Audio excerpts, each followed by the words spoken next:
Hello friends, dislikes account buyers unless they're on the enemy team here, bringing you another Dota 2 video on behalf of Dota Alchemy, in which we're going to be talking about the broken offlaners in patch 7.24 by looking at a tier list of all the offlaners. This video is sponsored by Mercari, one of the largest marketplaces in the world where you can buy and sell basically anything that you can think of.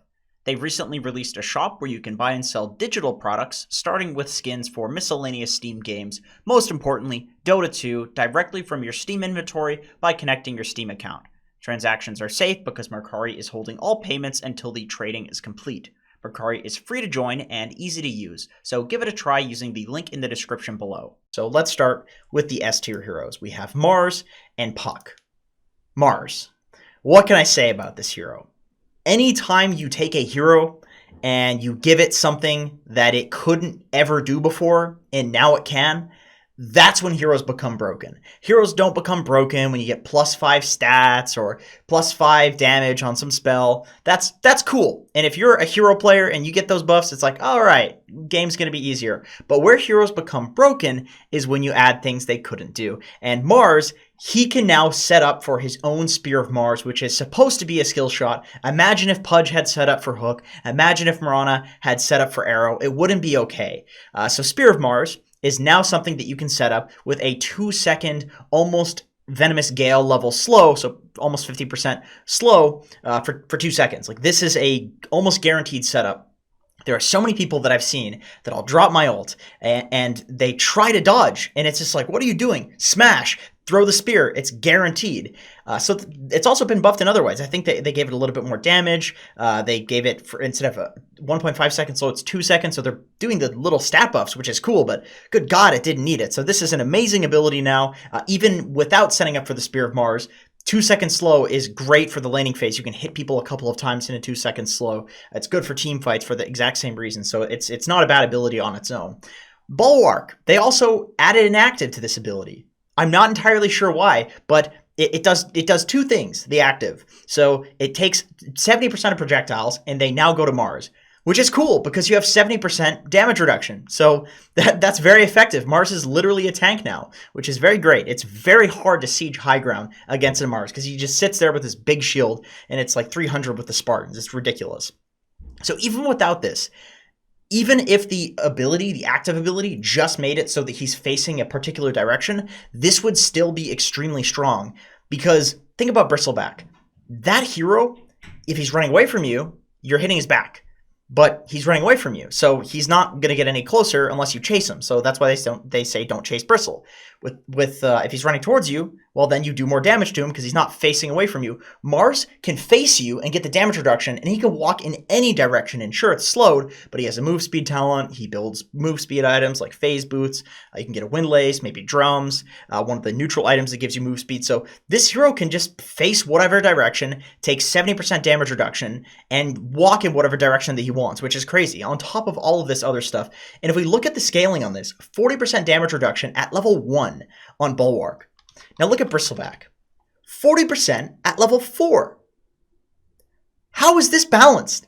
Somebody tell me how this is balanced. Rhetorical question. It's not balanced.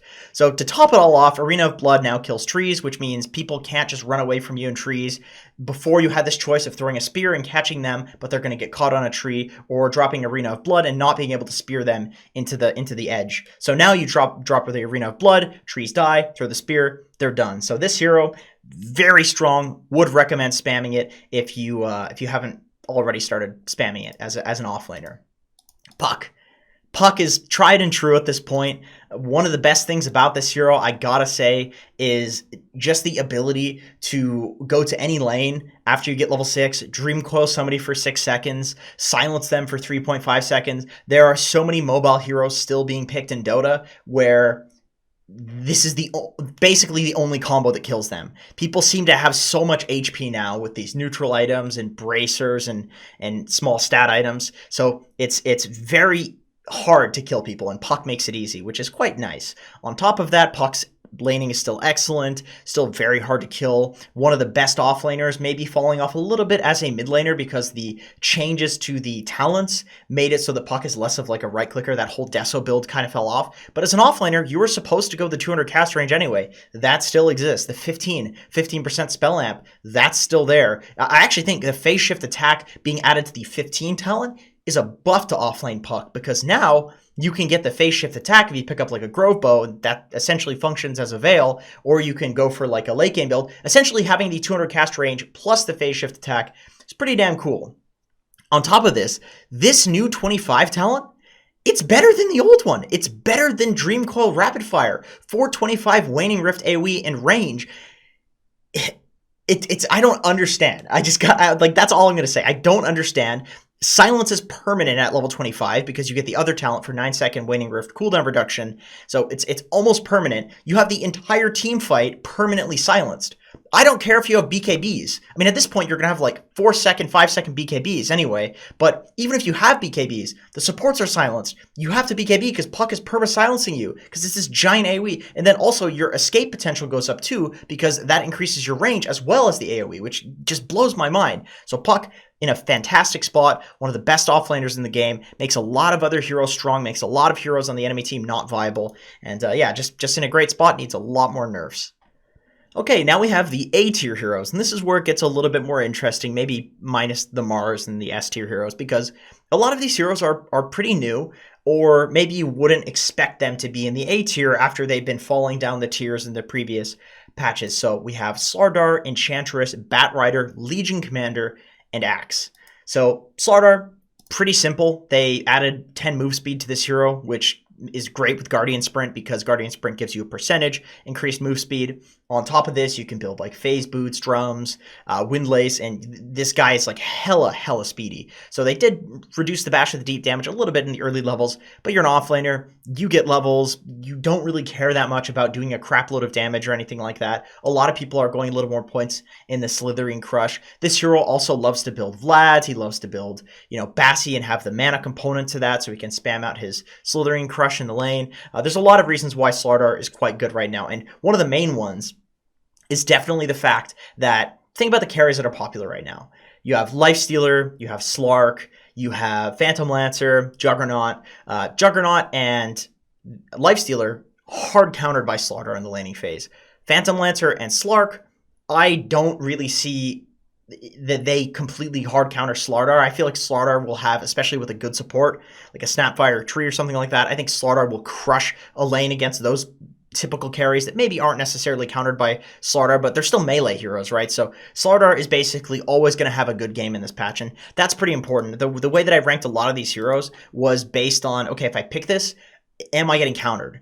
Can people pick meta heroes that will completely hard counter my hero? And that's why I'm going to skip past Enchantress quickly and talk about Batrider. So the place that I think this hero is in is that it's basically the best offlaner in Dota. And I know that sounds absolutely crazy, but like objectively, taken out of the context of all of the heroes that are currently being picked, I think Batrider is in the best place that he's been in years. But with that being said, go back to that list of carries that I just gave you. Lifestealer, you have Juggernaut, you have Phantom Lance, you have Slark. Do you know what all of those are? Those are Batrider counters. So the one problem with Batrider, the singular problem with this hero, he has no other issues, is that he's hard countered by every popular carry. But with that being said, Sticky Napalm having no cast time and also not having to turn, broken. Completely unfathomably broken. Flame Break having this impact damage. Flame Break currently feels so much better than before. People are even maxing it, playing position 5 bat against like Timbersaws. You can go max Sticky Napalm and 1 point in Flame Break, 1 point in Firefly. And even if you don't Firefly on the Timber, a lot of the time you can get enough stacks of the Napalm and it does so much damage and it's so easy to get the stacks.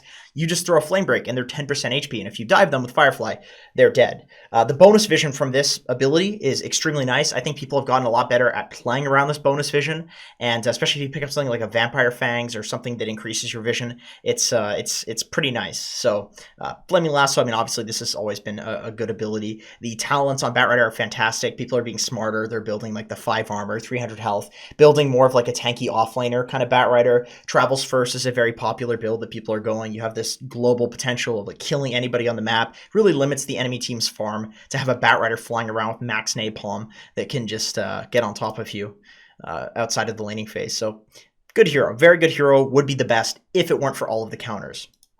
Enchantress, you might be surprised if you watched any of my previous offlane tier lists, because I actually put this hero in dogshit tier. And the reason that I did that was because I didn't know that in, I believe it was it 7.23, maybe one of the letter patches, I'm not entirely sure, but in one of the big patches, maybe it was 7.24, no, anyway, that doesn't matter.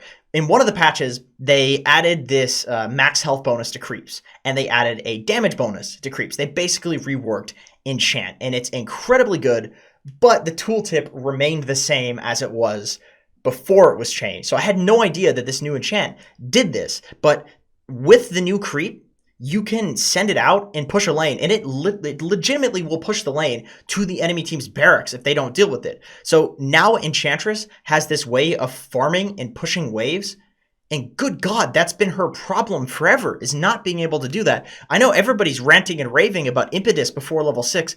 I don't give a shit about that. That's cool and all, but the really big deal is this ability to farm quickly, to push waves insanely quickly, especially because it's 20-second cooldown. So you enchant a creep, it dies to the tower, you enchant another creep, the tower's going to die. This ability is just insane. Nature's Attendants, that's always been pretty good. It still scales to be as good as it was prior to all of the nerfs to it.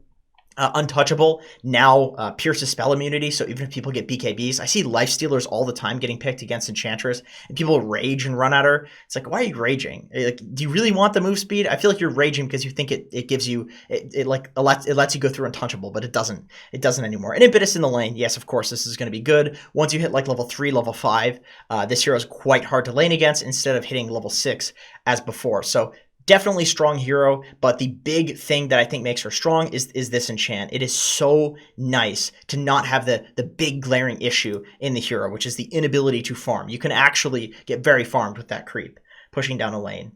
Legion Commander. This might also be a hero that if you've watched my previous tier list, you're maybe a little surprised that it's in here, because I've shit on this hero a lot.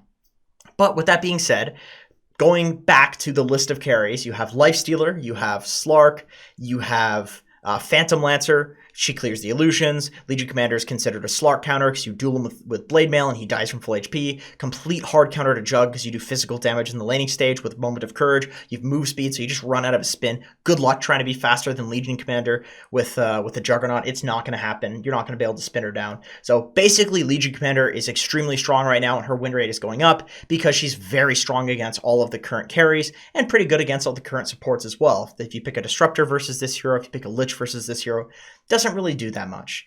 She just runs away from Lich, and Disruptor, she purges his Q. So Legion's in a fantastic spot right now. It was already pretty good. People were still picking her despite the nerfs. Axe. I'm happy this hero's strong because it's one of my favorite heroes. It's one of the most manly, fun heroes to play in Dota. What they changed with him, I believe, is just like they gave him a bit of a strength gain buff, which is great. Makes him a lot tankier. But the big thing is move speed. They gave him a little bit of move speed. I think it was 5. And that move speed, on top of move speed that he's already gotten, and the fact that he builds phase boots, and that these neutral items give you like extra move speed too, when it's not taking up a slot.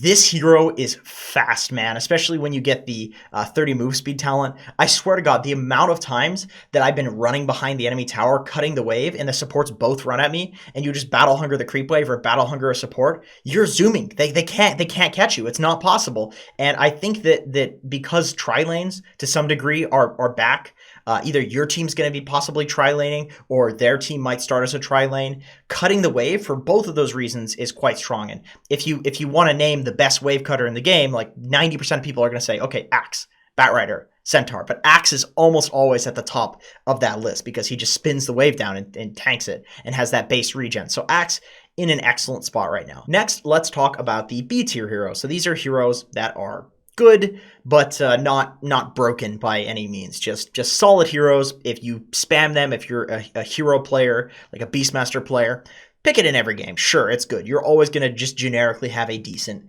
game. So in this tier, we have TIMBERSAW, Omni Knight, Sand King, Centaur, Underlord, and Beastmaster. So first and foremost, let's talk about TIMBERSAW. This hero, if you can get the proper game for it, is absolutely broken. With that being said, I also think that you can pick it even if you're not last pick, and this is why the hero has gone up from like D or C tier to being B tier, is because people are skilling reactive armor level 1, and let's say the enemy team picks a Monkey King against you. Well, you go lane that, he hits you 3 times with an Orb of Venom, and you die, right? But who says you have to lane? Just run behind the tower, the enemy support chases you, grab 1 wave, run to the next wave, grab the next one, and then pull that sucker to your tier 2. Boom, you're level 3. All of a sudden, Monkey King, not that big of a deal. If he is, well, go do it again. What is the support going to do to you? They're going to chase you, they're going to be level 1. If Monkey King runs over to try to kill you, you take the tower. So it's essentially the playstyle has evolved on this TIMBERSAW hero. And I also do think there's a part of me that thinks a lot of these heroes are strong because they're more slot starved, and with that extra neutral slot item, I believe that some of these heroes who kind of wish they could have like one more bracer or a Basilius or something, I feel like they're a lot stronger because you have that extra slot to work with. Okay, next we have Omni Knight. I was heavily considering putting this hero in the A tier, but I talked a little bit with Brax about this. I wasn't entirely sure about Omni Knight. I saw that he was playing it, and he basically said to me that if you pick Omni Knight and you have some big beefy guy to buff, it's good. It's still broken, just like it was before, but his solo play, his individual play has been nerfed quite a bit. He lost his GPM talent. The Heavenly Grace talent doesn't seem very effective. The Purification AoE doesn't seem very effective. He lost his XP talent. So these are big things that he lost. A lot of nerfs to like his stats and different random things like that. So the numbers on all of his stuff is just lower. And so your individual play is definitely going to feel a little bit worse with Omni Knight. But with that being said, if you have a big beefy guy to buff up with Heavenly Grace and Purify and give Guardian Angel to, it's always going to be a good hero. But Brax was saying it's probably better in competitive. Still a good hero, though. Next, we have Sand King. I was heavily considering putting this one in A tier as well, but then I looked at Dota 2 Pro Tracker. The win rate didn't actually look that great. It's like 47%. You know, there's not particularly enough games to 100% satisfy me and say, okay, he has a bad win rate and that's not just a statistical anomaly. I feel like this hero is pretty good. It's coming back into the meta. People haven't quite figured out what the build is yet because Veil kind of sucks as an item. A lot of people aren't really building it. I know a lot of people at the start of the patch thought it was good, but the perception on that has kind of changed. And so the build isn't figured out. Travels has fallen off to some degree because the outposts aren't at the side lanes anymore. So it's particular heroes that go travels. It's not like every hero anymore. So if you figure out the build on Sand King, let me know. I feel like this hero is probably broken and people just need to figure it out. But with that being said, Sandstorm, this ability lets you cut waves, get incredibly farmed because you can grab 2 waves, pull it to a neutral camp, farm it all together. All that's required is you somehow get through the first 3 levels and get to that level 2 point in Sandstorm because it gives you a good amount of duration on it that you can use it on every wave and get very farmed. Burrow Strike, obviously, this is one of the best stuns in the game. Caustic Finale, this is great at just destroying melee heroes. If somebody picks Anti-Mage against you and you have a strong 4, you can level Caustic and you can actually destroy Anti-Mage, even though he's a complete hard counter, but it does require you to have a good 4. Epicenter, obviously this ability is fantastic for winning team fights. It does a ton of damage. It's upgradable with talents. And by the way, speaking of talents, Sand King has some of the best level 30 talents in the game. 50 health regen, 50% Sandstorm, Slow and Blind. That one is one of the most ridiculous 25 talents in the game. It is almost impossible to fight in the Sand King Sandstorm. You have to kill him, but he's so tanky because look at all the other talents. 10 armor, 50 epicenter attack slow, which actually sucks, but nobody goes. But 200 health, people go for that one. 40 sandstorm damage. How can you stand in this sandstorm when it's doing 100 damage per second? So this hero, I think he's in a pretty good place, but he is a pretty generic offlaner, and you probably want to more so pick it when you need some hero to stand in front of a tower and defend it, because that is the thing that he is the best at in Dota. There are no other heroes that can sit in front of a tower and just make it impossible to push like a Sand King. Maybe barring like Tinker, but he needs travel. Sand King just needs level 4 in Sandstorm, and he's good. Maybe even level 3. Centaur, another relatively generic offlaner. He's a stunner, he's a nuker. Retaliate lets you cut the creep wave very easily. Retaliate also lets you lane against heroes that used to be good against Centaur because there's some, physical damage hero. There's some hero that's like immune to magic damage. So you can pop the Retaliate, get a ton of damage, destroy like a Juggernaut or a Lifestealer, which would traditionally counter Centaur. Once again, going back, you definitely need to pick a good support with it in order to make that viable against those heroes. But I mean, worst case scenario, go cut the wave. It's a great hero to do that on, especially with the return damage being buffed in the prior patches. On top of that, this Stampede ability, I mean, it's been good forever. It's 4 seconds max move speed that does a little. The damage doesn't really matter. Really, it's the max move speed and being able to disengage or engage in fights without any items. I mean, global abilities are just innately very, very strong. I do think this hero probably could, if they're going to buff anything about him, it's probably the Stampede. It was nerfed a lot, but all of the other elements to Centaur are fantastic. Any generic tanky stunning guy is going to be decent in the offlane, to say the least. Speaking of generic tanky stunning guys, Underlord doesn't really have a stun, but he's got the Pit of Malice. Now that this Pit of Malice has a 12-second duration and 16-second cooldown, that's only 4 seconds where you don't have Pit of Malice. That's pretty ridiculous. You can put it in Roche, on some choke point. It is impossible to fight around this ability. On top of that, people are doing this really annoying Atos thing, picking up like a clumsy net or some other neutral item. They're putting the pit down, it stuns you, you Atos, it stuns you, you use the clumsy net, then the pit stuns you again, and then you have Atos up. It's ridiculous. You can basically chain lockdown people with this hero. It's not cool. On top of that, I think that Underlord is quite good against some of the heroes in the meta. Like if you pick it into a Naga, if you pick it into a PL, this hero is arguably, maybe even over Legion Commander, the best illusion hero counter in the offlane. And he's also just a generic tanky frontlining guy who has a good defensive aura. So good offlaner, good for just tanking and running in and being an idiot. You can also do that globally. You can kind of run around and enemy team chases you around and you make space for your team because you just Dark Rift out. That's a pretty nice playstyle with this hero. Kind of like a Dark Seer throwing Ion Shells on waves, except instead of throwing Ion Shells, you're throwing your body at waves, and then when they come for you, you Dark Rift out, and then eventually they leave you alone because you keep Dark Rifting out. The talents are quite good, I would say. The 200 cast range is good. Atrophy permanent damage, that's broken, so they had to nerf it. 30 move speed, people are going for that. There's a lot of move speed for a level 10 talent. 60 attack speed. If you go for the atrophy damage and you get the attack speed, you can actually scale to be a very good right clicker. And then, of course, Firestorm building damage is insane, and Pit of Malice Root is insane too, because as if this hero didn't have enough chain lockdown.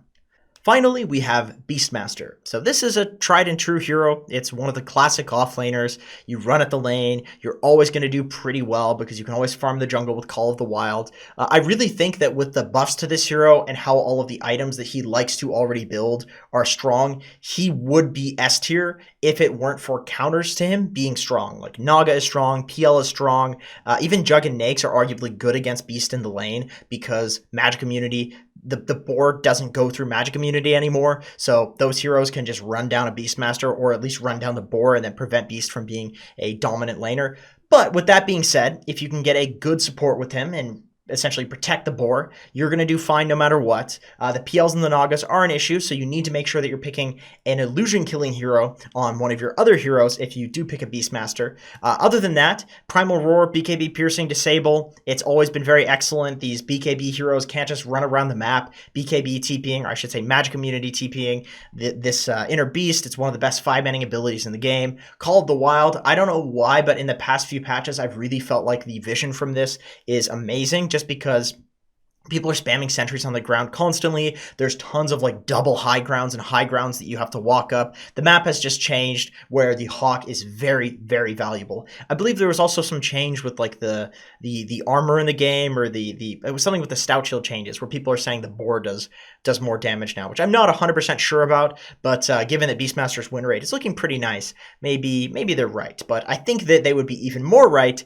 if the popular carries weren't so good against Beastmaster. But hey, you're always going to do fine because you can always go back to the jungle, and Beastmaster is a generic stunning 5-manning guy that gives utility, vision, slows, etc., etc. One thing that sucks about Beast is that his Aghanim Scepter is complete garbage. Total garbage. Wild Axis is pretty garbage as well, just as an ability, and if they change that, probably he would be broken. Next, let's talk about the C-tier heroes. We have Abaddon, Pangolier, Venomancer, Brewmaster, Doom, Darkseer. And then over here, I would also consider these to be C tier or B tier. Necrophos, Viper, Clockwork Leshrac, Elder Titan, Pugna, Nightstalker, Nyx, Winter Wyvern, Magnus, Enigma. So let's cover these strong heroes, but best in other roles first because it's quite easy. Necrophos, great hero, better probably in the mid position. Viper, better in the mid position. Clockwork, better as a position 4. Leshrac, better as a mid. Elder Titan, probably better as a 5 or a 4. Pugna, probably better as a mid, but a pretty good offlaner. We'll see about this one. Night Stalker, probably better as a carry.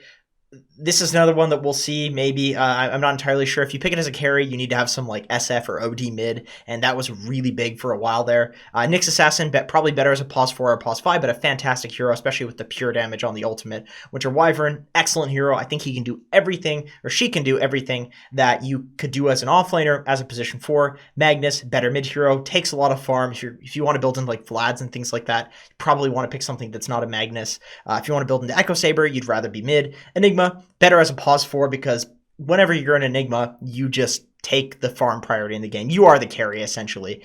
So why bother being an offlaner where your job is to pressure? You'd rather be a pos 4 and have an offlaner, some bristleback that'll just pressure alone. Okay, Abaddon. Let's talk about this hero.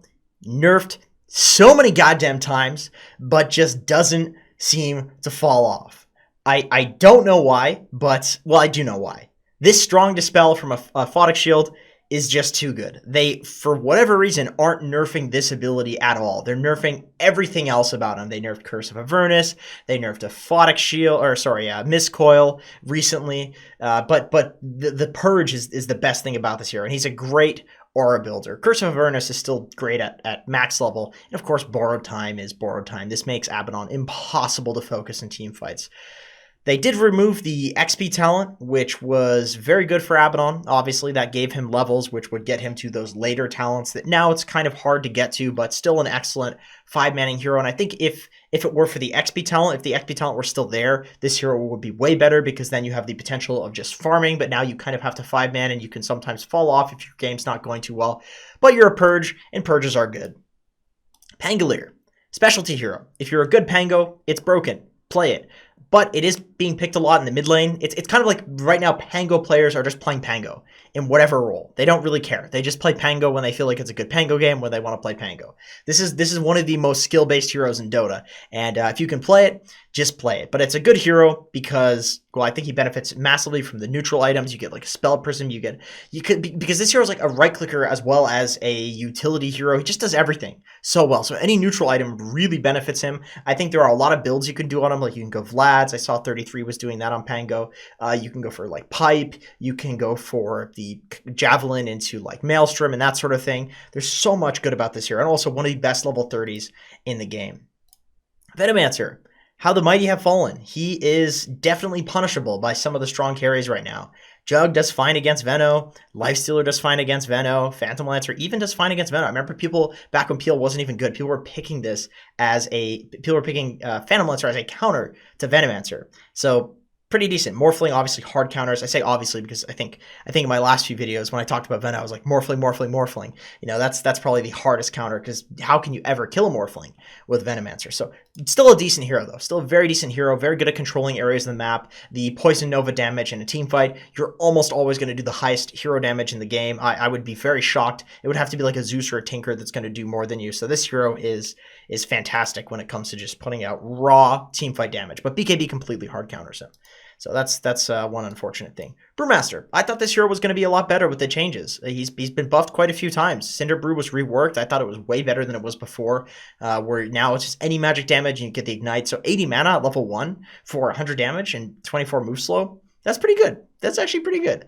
But with that being said, the win rate's not stellar. It's not really great.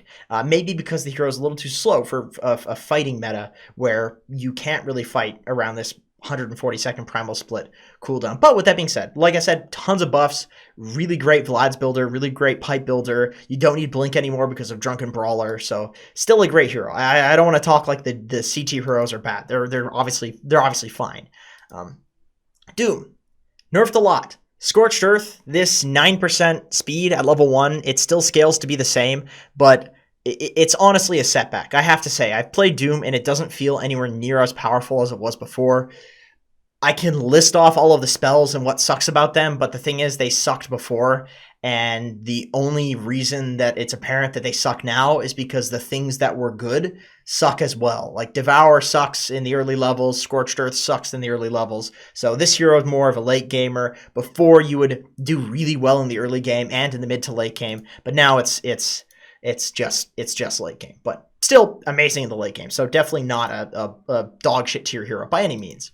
Darkseer. This hero I've considered to be almost dog shit tier for a long time, but Nigma they're playing it with mind control quite a lot, and I think they showed that this hero has quite a bit of potential. The Helm's Alms are a very good item. Aura Builders are very strong. This Surge having 70% move speed instead of 25%, but then instead it's only 3 seconds instead of 6, and then it scales to 6.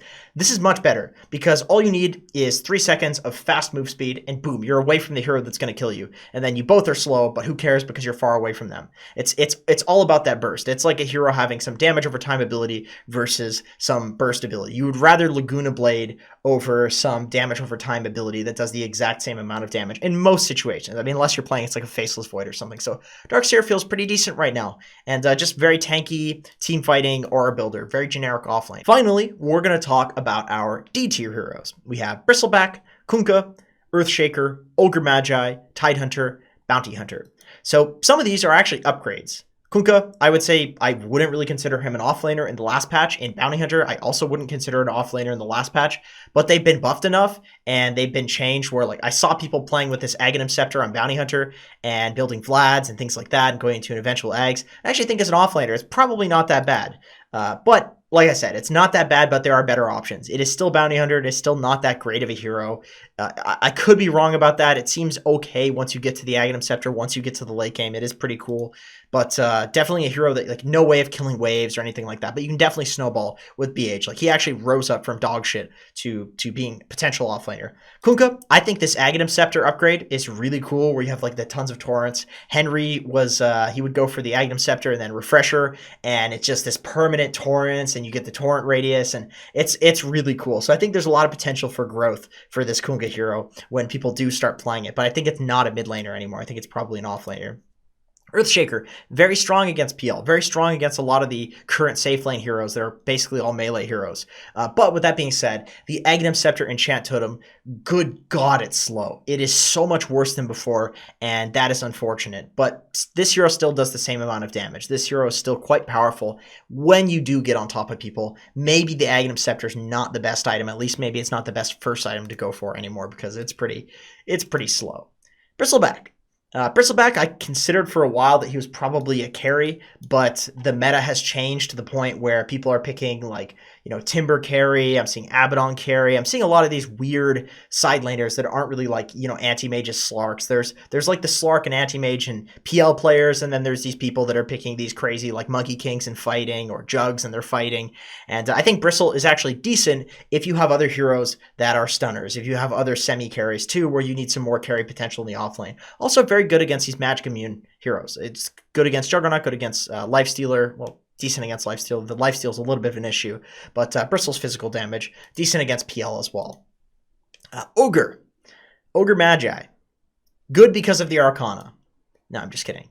Good because I think this 20 Ignite DPS is pretty cool. Unfortunately, 90 GPM talent was removed. This hero is borderline dog shit, but I have seen some people playing it lately, and it seems like a niche pick, and it seems like there's potential there. That's kind of where I'm at with the Ogre, is that I want to put it in dog shit tier because I wouldn't pick it, but then I've seen some people own with it. I saw this guy do Ogre mid the other day. Like, who's an Ogre mid player, for God's sakes? I never thought I would say those words, but there are Ogre spammers out there, so I was convinced to put it in D tier. Tidehunter. This hero has been changed quite a bit lately. I think they changed the damage block on Kraken Shell from being like dog shit 6 to 12 at level 1. So now this is not just a strictly bad level 1 ability. This makes a lot of sense considering you have a base, whatever it is. You basically have a base stout shield now. This hero was buffed before. The attack bonus damage, the regular damage that you do your auto attack on Anchor Smash. That's pretty nice. This makes this hero a good Vlad's carrier because you just lifesteal to full HP. Good Deso carrier. But with that being said, the XP nerf, the XP talent being removed is quite unfortunate, because this hero really liked to get to that level 25, 250 damage talent. Okay, that's it. We have one hero left. It's this guy. I'm sure you probably glanced over at him a few times during this video. Like, no way, man. This is blasphemy, Jenkins. How can you possibly call this hero dog shit? And let me tell you, man, it is. And I'm sad about it. I'm genuinely sad. I love this hero. I have so much fun playing this hero.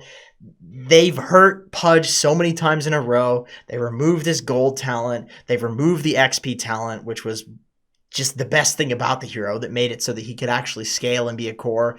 The 5-second meat hook cooldown sucks. 1-second dismember duration sucks. The dismember double heal and double damage is worse than the previous talent. It's very unfortunate. I don't think they're doing it on purpose. I think that the way that Ice Frog changes the game is that he a lot of the time just kind of throws stuff in just to see what happens. I think that's a very Ice Frog thing to do, and I think unfortunately Pudge has just gotten the short end of the stick on a lot of these changes. Like, these are not direct Pudge nerfs. These are just, oh, XP talents are nerfed. Well, let's remove them. Okay, now Pudge sucks. Well, we give him another talent. Maybe it'll be good. Nope, it sucks. Gold talent, same thing. Rot, they changed it so that heroes can't self-deny anymore other than like techies. I guess to buff techies or whatever. But that was part of Pudge's identity. He would run around and he'd be this big tanky bastard that you'd commit so much to kill, and then he'd just rot himself to death. And that was such a huge part of his identity, and that's gone now. On top of that, Flesh Heap was nerfed in the early levels, so he's even weaker at laning than he was before. Meat Hook, I mean, ever since they changed this ability where it doesn't have the speed that it had before, it's quite hard to play this hero around the hook because it's so slow people can dodge it. So basically Pudge's identity has to some degree been kind of diluted to the point where he is just a shitty generic tanky offlaner that does everything worse than other heroes. Oh, the new Aghanim Scepter, love the idea. It's garbage. It is so bad. Oh, I tried it in a few games, and it's one of those things that's cool when you think of the idea, but then in practice, it just doesn't actually result in anything. It doesn't actually work. It's like, why do I not just have a lifestealer on my team? Like, I'm running around with like a line, or I don't know, maybe there's something you can do with it, but I think this hero needs buffs. I really hope that they buff Pudge. That's it for this video. If you like this sort of thing and you want to see some other exclusive content, Donnie and I have posted, I don't know, about 10 to 15 different new coaching sessions, 7.24 coaching sessions on patreon.com/DotaAlchemy. It's probably like 15 hours of content, maybe more because we typically do pretty long coaching sessions. We also do some blogs on there. We do weekly replay reviews. So if you want to get your 7.24 replays reviewed every week, then hit us up, patreon.com/DotaAlchemy. Thank you so much for watching. I appreciate you, and I hope to see you in another video.